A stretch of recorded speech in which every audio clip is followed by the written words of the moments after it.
My name is Dominic Harlow. I'm the Senior Operations Engineer at Williams F1. That means I replicate the Chief Operations Engineer's role, but primarily at the factory.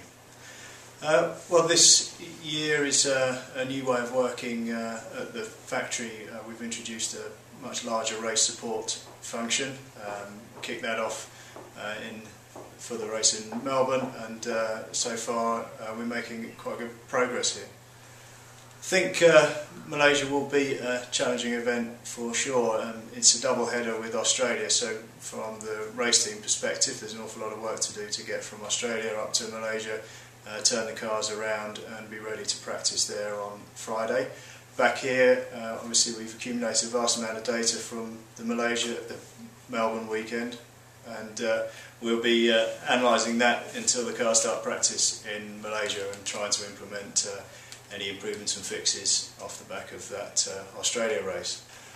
Malaysia is, I guess as everybody knows, a very warm environment to race Formula 1 cars in, so the challenges around cooling the engine and the tyres are pretty big. It's quite a high energy circuit from the point of view of the tyres, so as well as the high track temperature there's actually quite a lot of work done in the high and medium speed corners around the lap and in some of the traction events. So really I think the focus will be preserving the tyres in order to get a good race performance and finding a good car balance. Malaysia can be one of the very trickiest circuits to get the car well balanced on the braking and entry for the corners there. Fortunately the impact of Pasta's accident in Australia has been mitigated pretty well by our spares situation and by the work going on here at the factory.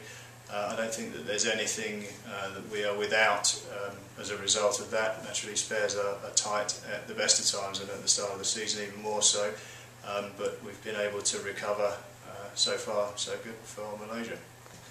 I think everybody in the team would like to reproduce the pace that we saw in Australia, put the cars into Q3 as we've seen that they're capable of doing and bring home points.